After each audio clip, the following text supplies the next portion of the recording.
மாணவ செல்வங்களுக்கு எஸ்எம்சி மெட் சார்பாக வணக்கத்தை தெரிவித்துக் கொண்டு இன்றைய தினம் இம்முறை பரீட்சைக்கு தோற்றவுள்ள காப்போதா சாதாரணதர மாணவர்களுக்கான திரிகோண கணிதம் தொடர்பாக வினாத்தாள் ஒன்றில், அதாவது தனு வெளியீட்டகம் 2025 ஆண்டு 3ஆம் தவணை பரீட்சை வினாத்தாளின் வினா ஒன்றுக்கு விதம் விடியடிக்கலாம் என்பதனை இன்றைய தினம் இந்த வீடியோ மூலமாக கற்றுக்கொள்வோம். 4வது வினாவை அவதானியுங்கள். அதாவது தனு வெளியீட்டகம் 2025 ஆண்டு 3ஆம் தவணை பரீட்சையில் தரம் 11 மாணவர்களுக்கு நடத்தப்பட்ட பரீட்சையின் 4வது வினாவாக வினாவப்பட்ட திரிகோண கணிதம் தொடர்பான வினாவை இன்று இந்த வீடியோ மூலமாக கற்றுக்கொள்வோம். PQ என்பது கிடைத்தரை ஒன்றில் செங்குத்தாக அமைக்கப்பட்டுள்ள கோபுரமாகும். PQ என்பது கிடைத்தரை ஒன்றில் செங்குத்தாக அமைக்கப்பட்டுள்ள கோபுரமாகும். உச்சி Qவில் இணைக்கப்பட்ட 75 மீட்டர் நீளமான ஆதார கம்பி கிடைத்தரையில் புள்ளி A உடன் இணைக்கப்பட்டுள்ளது. கோபுரத்தின் உச்சி Qவில் இருந்து 6 மீட்டர் கீழே R என்ற புள்ளியில் இணைக்கப்பட்ட மற்றுமோர் ஆதார கம்பி தரையில் உள்ள புள்ளி B உடன் இணைக்கப்பட்டுள்ளது. புள்ளி A கோபுரத்தின் அடி, P புள்ளி B என்பன ஒரே நேர்கோட்டில் அமைந்துள்ளன. புள்ளி Aயிலிருந்து உச்சி Qவிற்கு இணைக்கப்பட்டுள்ள ஆதார கம்பி கிடையுடன் அமைக்கும் கோணம் 48 பாகை 54 கலையும் PB 40 மீட்டர் நீளமும் ஆகும்.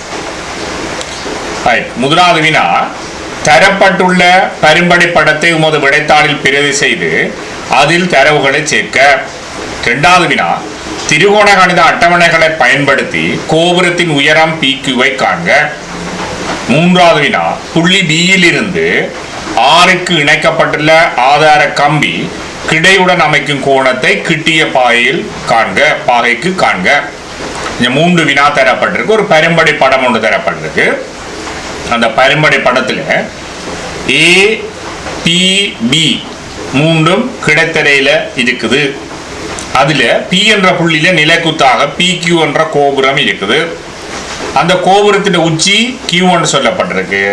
அந்த Qவையும் கிடைத்தரையில் உள்ள PQ என்ற கோபுரத்தின் உச்சி Qவையும் கிடைத்தரையில் உள்ள A என்ற புள்ளியும் இணைத்து ஒரு ஆதார கம்பி கட்டப்பட்டிருக்கிறதா சொல்லப்பட்டிருக்கு.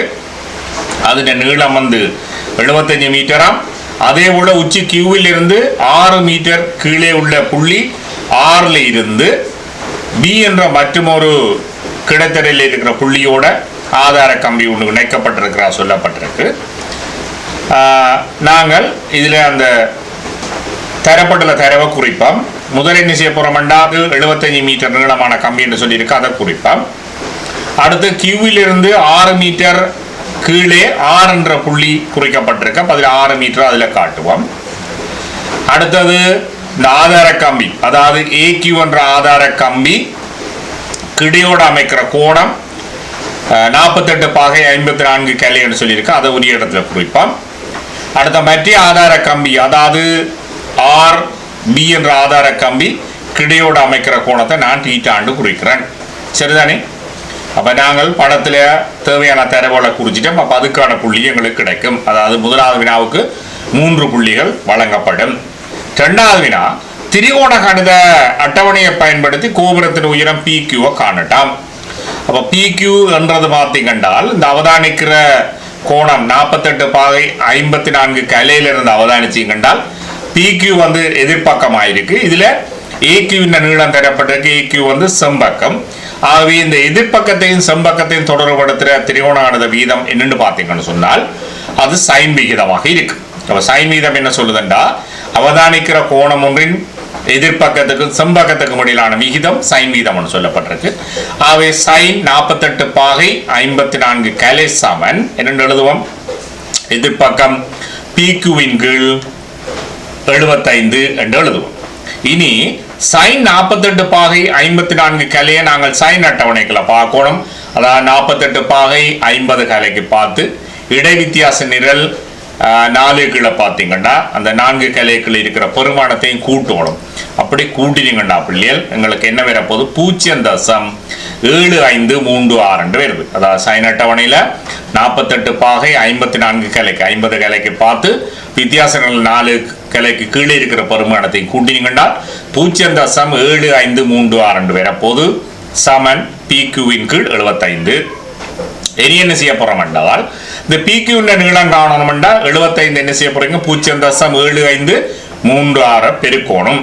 அப்ப PQ சமன் 0.7536 தர 75. அதை பெருக்கினீங்கண்டா பிள்ளைகள் எங்களுக்கு என்ன வேணுமெண்டா PQ நீளம் 56.52 மீட்டராக வரும். அப்ப நாங்கள் இதில் மீட்டர் என்று குறிக்கணும். இதில் நான் குறிக்கல பிள்ளை, நீங்கள் கட்டாயம் அந்த அலகை குறியுங்க. அப்ப இதில் என்ன செய்துட்டோம் கோபுரத்தின் உயரம் PQவை கண்டுட்டோம்.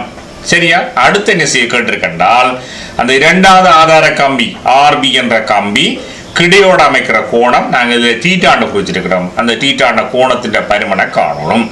அப்போ இதுக்குள்ள பாருங்க அந்த தீட்டாண்ட கோணத்தின் பரிமனோட தொடர்புபடுத்தி பார்த்தீங்கன்னா அவதானிக்கிற கோணம் தீட்டாண்டு பார்த்தீங்கன்னா எதிர்பக்கம் தான் எங்களுக்கு தெரியும். எதிர்பக்கம் கண்டுட்டோம். அதாவது PR தெரியும். PQ கண்டிருக்கிறோம். அந்த PQ நீளத்தில் இருந்து என்ன செய்ய போறீங்க 6 மீட்டர் கழிச்சு விட்டீங்கன்னா PR கண்டுபிடிக்கலாம். அப்ப எதிர்பக்கம் எங்களுக்கு தெரியும்.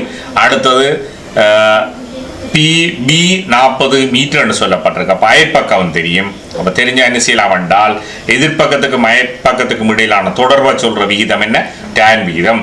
அது அவதானிக்கிற கோணத்தில் இருந்து அவதானிக்கிற கோணத்தில் அதை பார்க்க எதிர்பக்கத்துக்கும் அயற்பக்கத்துக்கும் இடையிலான விகிதம் tan விகிதம். ஆகவே tan θ சமன் என்ன எழுதலாம் PR கீழ் 40 என்று எழுதலாம். அதுக்கு முதல் என்ன செய்ய போறோம் என்றால் இந்த 56.52 மீட்டர்ல இருந்து 6 மீட்டரை கழிச்சு PR நீளத்தை காணுவோம். அப்ப PR சமன் 56.52 6 என்று எழுத போறோம். 6 கழிச்சு விட்டீங்கன்னா பிள்ளைகள் PR நீளம் 50.52 இருக்கும். இனி விகிதத்தை எழுதுவோம். அப்ப tan θ சமன் என்ன எழுத போறோம் PR கீழ் 40. இனி தீட்டா கோணம் தான் காணணும். அப்ப நாங்க என்ன செய்ய போறோம் PR நீளம் தெரியும் பிரதியிடுவோம்.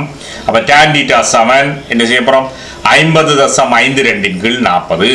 இனி 50.52 நாங்க 40 வகுத்துக்கின்றால் இனி என்ன வேணும் 5.52 4 வகுத்து விட்டீங்கன்னா எங்களுக்கு tan θ சமம் என்ன வர போகுது 1.263 வரப்போகுது.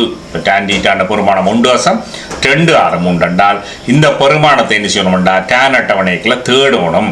அப்படி தேடினால் தீட்டா கோணத்தில பரிமாண காணலாம். அப்படி தேடி பார்த்தீங்கன்னா பிள்ளைகள் எங்களுக்கு எங்கே இருக்கண்டால் 51 பாகை 38 கலையில் இருக்கு. இந்த பெருமானம் என்ன 1.263 அப்படி நேரடியாக இது காட்டி நீங்கள் என்ன சொல்லணும் வித்தியாசம் நேரில் கண்டு அந்த வித்தியாசம் கலையோட கூட்டணும். அப்படி கூட்டி வர பெருமானம் தான் தீட்டா 51 பாகை 38 கலையாக இருக்குது.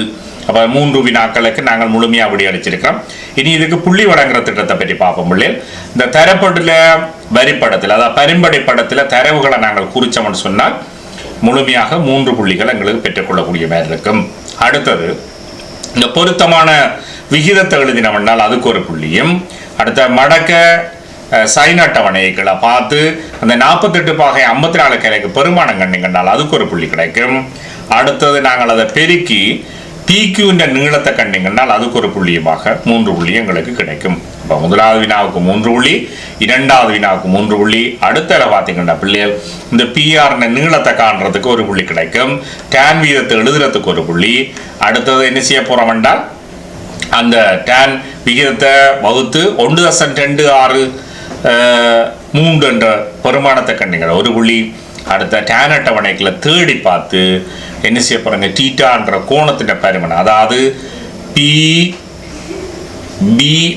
என்ற கோணத்தின் பரிமாணம் 51 பாகை 38 கலையை கண்டிங்கனால் அதுக்கு ஒரு புள்ளியமாக மொத்தமாக நாங்கள் 10 புள்ளிகளை பெற்றுக்கொள்ளக்கூடியதாக இருக்கும். எனவே அன்பார்ந்த மாணவ செல்வங்கள் இம்முறை பரீட்சையில் சிறந்த பெறுபவர்களை பெற்றுக்கொள்ள வாழ்த்துவதோடு நீங்கள் பயன்பெறுவது மட்டுமின்றி அதிகம் பகிர்ந்து உங்களது நண்பர்களும் பயன்பெறுவதற்கு உதவ வேண்டும் என கேட்டு மற்றொரு வீடியோவில் உங்களை சந்திக்கும் வரை வணக்கம் கூறி விடைபெற்று செல்லும் உங்கள் ஆசிரியர் கே. செல்வா. நன்றி, வணக்கம்.